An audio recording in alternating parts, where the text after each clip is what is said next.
انجیل یاد نہیں ہے. اور ہمارے دین کا حال یہ ہے کہ چھوٹے چھوٹے بچے اتنے چھوٹے بچے. ایک بہت چھوٹا سا بچہ مشکل سے میں سمجھ رہا تھا کہ یہ استنجا وغیرہ بھی کرنے کا سلیقہ رکھتا ہے کہ نہیں رکھتا. بہت چھوٹا بچہ. میں نے کہا ناظرہ پڑھ لیا. پہلے کہا ناظرہ میں حافظ ہو گیا, میں پورے قرآن کا حافظ ہو گیا ہوں. چھوٹے چھوٹے بچے. آج یہ سال کا آخر ہو رہا ہے, دستار بندی کے جلسے ہوں گے. ملک میں بے شمار مدرسے, کسی میں 100 بچے, کسی میں 50 بچے, کسی میں 25 بچے, کسی میں 4 بچے, کسی میں 5 بچے, اور آپ کے اس مدرسے میں 12 بچے. یہ ماشاءاللہ قرآن کے حافظ ہیں. آج اگر ملک میں 70,000 حافظ ہوں گے تو آئندہ سال انشاءاللہ 90,000 ہو جائیں گے. یہ سلسلہ بڑھتا رہے گا, گھٹے گا نہیں.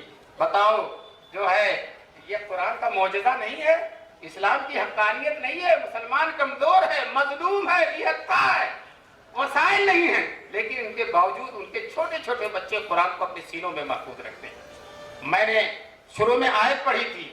آیت میں اللہ تبارک تعالیٰ حضور صلی اللہ علیہ وسلم کے حافظ ہونے کا قصہ بیان کر رہے ہیں. حافظ ہونے کے, حضور سب سے پہلے حافظ ہیں. دیکھو حافظ کی فضیلت یہ ہے کہ سب سے پہلے اس امت میں حافظ کون ہے؟ حضور. جب قرآن اترتا تھا تو اللہ کے رسول رٹتے تھے جلدی جلدی تاکہ یاد ہو جائے, بھول نہ جائے. اللہ تعالیٰ نے حضور سے کہا لا تحرک بہ لسانک, آپ اپنی زبان کو حرکت مت دیجیے, آپ یاد مت کیجیے, آپ کو یاد کرنے کی ضرورت نہیں ہے.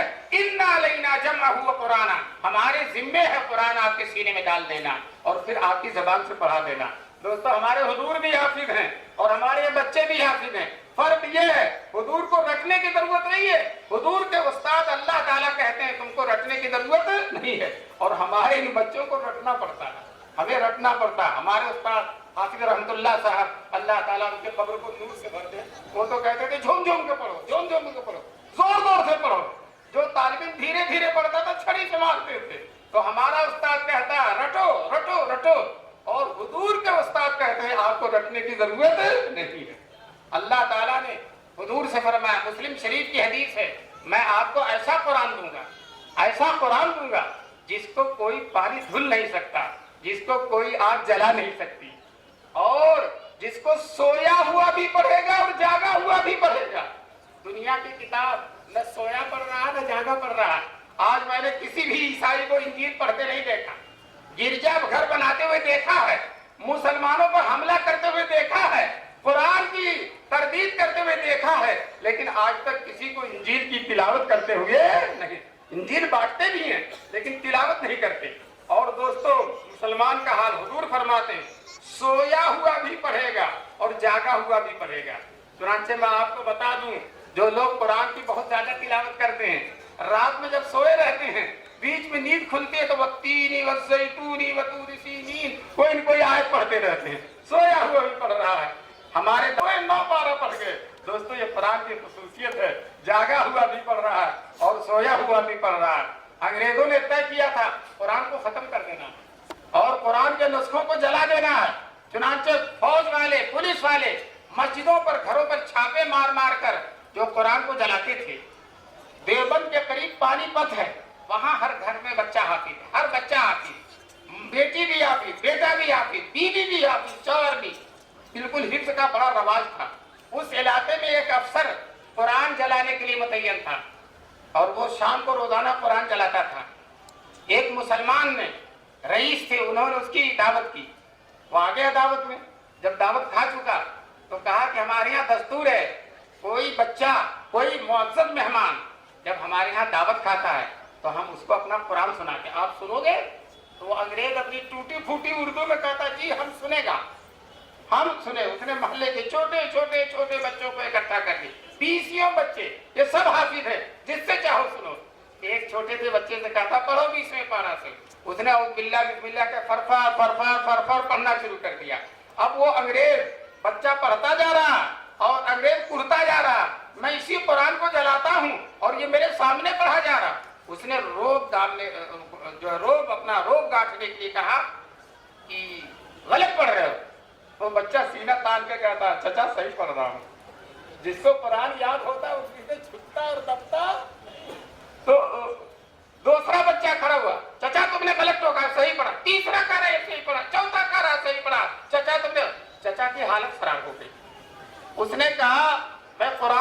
وصفوں کو تو جلا سکتا ہوں، لیکن ان معصوم سینوں سے میں قرآن کیسے ختم کر سکتا ہوں؟ دوستو یاد رکھو، قرآن آخری دم تک، دنیا جب تک رہے گی قرآن باقی رہے گا انشاءاللہ۔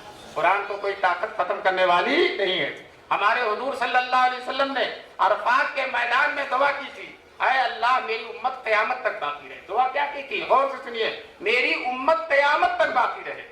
دوستو ابھی دعا کر کے حضور فارغ ہوئے، جبریل آ گئے اور اللہ کی بشارت لے کر آ گئے، اے میرے محبوب آپ کی دعا قبول ہے۔ جب حضور کی یہ دعا قبول ہے کہ میری امت قیامت تک باقی رہے، کوئی ظالم و جابر میری امت کو ختم نہ کر سکے۔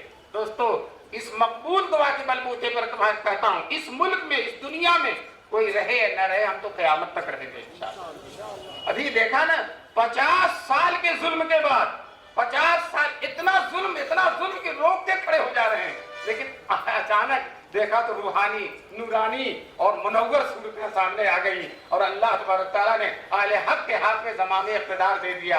دوستو مجھے حیرت یہ تھے کہاں، اتنے ظلم میں بچے کہاں؟ مجھے مان یاد آ گیا، حضور کی دعا ہے، اے اللہ کوئی ظالم و جابر میری امت کو ختم نہ کر سکے۔ اس دعا کا ایک کرشمہ ہے، انشاءاللہ ثم انشاءاللہ یہ علماء، یہ دیندار، یہ مدارس، یہ قرآن، یہ منبر و محراب انشاءاللہ قیامت تک باقی رہے گا، اور حضور صلی اللہ علیہ وسلم کا دین اسی طرح سے زندہ رہے گا۔ اور یاد رکھو، اس دین کی زندگی میں صرف اور صرف سب سے بڑا ہاتھ ان مدارس کا، ان مدارس کا۔ یہی مدرسے شیخ الاسلام مولانا حسین احمد مدنی پیدا کرتے ہیں، یہی مدرسے شیخ الہند بناتے ہیں، یہی مدرسے مولانا الیاس صاحب پیدا کرتے ہیں جنہوں نے تبلیغی جماعت کا سلسلہ شروع کیا۔ یہ سارے کے سارے علماء، سارے کے سارے خدام دین، یہ سب کے سب انہی مدرسوں سے نکلے ہیں۔ کہتے ہیں، اسی شعر سنا رہا ہوں، اگرچہ سمجھ میں نہ آئے پھر بھی صبر کر کے سن لیجئے گا۔ اسی دریا سے اٹھتی ہے وہ موجے تند جولا بھی، اسی دریا سے اٹھتی ہے وہ موجے تند جولا بھی، نہنگوں کے نشیمن جس سے ہوتے ہیں تہو بالا۔ اسی عالم سے شعر کا مطلب پوچھ لیجئے گا۔ ان مدرسوں سے ایسے لوگ پیدا ہوتے ہیں، شیخ الاسلام پیدا ہوئے، کان پکڑ کر انہوں نے انگریزوں کو ملک سے باہر کر دیا۔ انگریزوں جس کی حکومت میں سورج نہیں ڈوبتا تھا، یہ علماء دیوبند تھے، یہ مدرسوں سے پیدا ہونے والے لوگ تھے، اور یہ دین کے خدام تھے۔ اللہ تبارک تعالیٰ ان مدرسوں کو اسی طرح سے سرسبز و شاداب ہے۔ آج ہمارے حضور کی روح جتنا ان مدرسوں سے خوش ہے، اتنا کسی چیز سے خوش نہیں ہے۔ کیوں؟ ان کا قرآن یہی پڑھا جا رہا، ان کی حدیثیں جو آج سے 1400 سال پہلے انہوں نے حضرت ابو ہریرہ کو بتایا تھا، حضرت عثمان کو بتایا تھا، حضرت ابو بکر کو بتایا تھا، حضرت عمر کو بتایا تھا، دوستو وہی حدیثیں آج الحمدللہ ان مدرسوں میں پڑھی جا رہی ہیں۔ آپ دارالعلوم دیوبند میں چلے جائیے، دارالحدیث نام کی ایک عمارت ہے، دارالحدیث کا مطلب حضور کی حدیثیں اس میں پڑھائی جا رہی ہیں۔ دوستو 1500 1400 1600 بچے ہیں، اور صبح سے ایک محدث آتا بخاری پڑھاتا ہے، ایک ترمذی پڑھاتا ہے، ایک ابو داؤد پڑھاتا ہے۔ ظہر جو ہے دارالعلوم دیوبند میں چھٹی 11 بجے ہو جاتی ہے، لیکن حدیث پڑھنے والوں کی چھٹی 12 بجے ہوتی ہے، اس سے پہلے 12:30 ہو جاتی، اس سے پہلے نہیں ہوتی۔ شاید کہتا ہے، مکتب عشق کے انداز نرالے دیکھے، اس کو چھٹی نہ ملی جس نے سبق یاد کیا۔ ظہر بعد پھر حدیث پڑھتے ہیں، عصر بعد بھی پڑھتے ہیں، مغرب بھی پڑھتے ہیں، عشاء بعد 12 بجے رات تک پڑھتے رہتے ہیں۔ دوستو حضور کی حدیثوں کی اتنی تکرار ہوتی، در و دیوار میں حدیثیں گونج رہی ہیں، در و دیوار میں قرآن کریم کی آیتیں گونج رہی ہیں۔ دوستو یہ مدرسے ہیں، یہ ان مدرسوں کا فیض ہے۔ اللہ تبارک تعالیٰ ہم سب کو ان مدرسوں کی قدر کرنے کی توفیق نصیب فرمائے۔ قدر تو بہت سے لوگ کرتے ہیں، کچھ لوگ ناقدری بھی کرتے ہیں، چلو ناقدری بھی کر لو، لیکن تنقید کرنا جائز نہیں۔ مدرسوں پر تنقید کرنا جائز نہیں ہے۔ کچھ لوگ کہتے ہیں مدرسے کیا کھا رہے ہیں، پی رہے ہیں، چندہ کر رہے ہیں۔ ہم کہتے ہیں تو مدرسہ چلا کے دکھا دے، ایک مدرسہ چلا کے دکھا دے۔ مولانا یوسف بنوری رحمۃ اللہ علیہ بہت بڑے عالم تھے، اتنا مقبول تھے کہ لوگ خود چندہ لا کے دے دیتے تھے، اور بقرعید تک سال بھر کا چندہ ہو جاتا تھا۔ بقرعید کے موقع پر مدرسے کے باہر تختی لگ جاتی تھی، سال بھر کا چندہ آ گیا ہے، اب کوئی صاحب اس مدرسے میں چندہ نہ لائے، دوسرے مدرسوں میں دے، یہاں کا سال بھر کا چندہ خود بخود ہو گیا، یہیں آ کر لوگ دے گئے، اتنی آسانی سے چندہ ہوتا۔ پھر بھی مولانا یوسف بنوری کہتے تھے کہ اگر میں جانتا کہ مدرسہ چلانا اتنا دشوار ہے تو میں مدرسہ نہ کھولتا۔ اتنی چندے کی آسانی، کتنی دشواری ہے۔ ایک لڑکے کو اگر تھپڑ مار دیا، باپ آ کے ناراض ہو رہا ہے، اور جو لڑکا بھاگ گیا، کیوں میرا بیٹا بھاگ گیا، آپ نے پڑھایا کیوں نہیں، طرح طرح کی تنقیدیں، طرح طرح کے حالات، طرح طرح کے مسائل سب برداشت کرتے ہیں اور کڑوے گھونٹ پیتے ہیں، قوم کی تنقیدیں سنتے ہیں، اس کے باوجود مدرسوں کو چلا رہے ہیں۔ اللہ تبارک تعالیٰ ان مدرسوں کو چلانے والوں کو بہترین اجر سے نوازے۔ یہ وارث ہیں، یہ جانشین ہیں رسول پاک صلی اللہ علیہ وسلم، یہ ہمارے بچوں کو ہمارے گھروں سے اٹھا کر حضور کے سینے سے لگا دیتے ہیں، حضور کے سینے سے لگا دیتے ہیں۔ بتاؤ جب حافظ ہو گیا تو اس کا سینہ حضور کے سینے سے لگ گیا کہ نہیں لگ گیا؟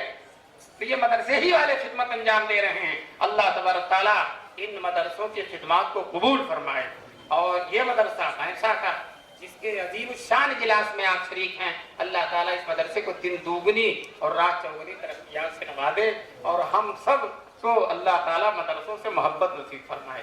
جس طرح سے آپ بھینسے کے مدرسے کو دیکھنے آئے ہیں، جلسے میں آئے ہیں، میں آپ کو دعوت دیتا ہوں کہ کسی دن دارالعلوم دیوبند بھی آ جائیے گا۔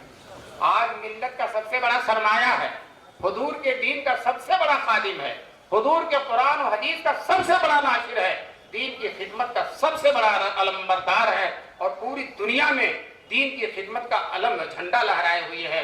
اللہ تعالی ہم سب کو ان مدرسوں کے حق میں دعا کرنے کی توفیق نصیب فرمائے، ان مدرسوں سے وابستگی نصیب فرمائے، اور ان مدرسوں کے دیکھنے کا ذوق و شوق نصیب فرمائے۔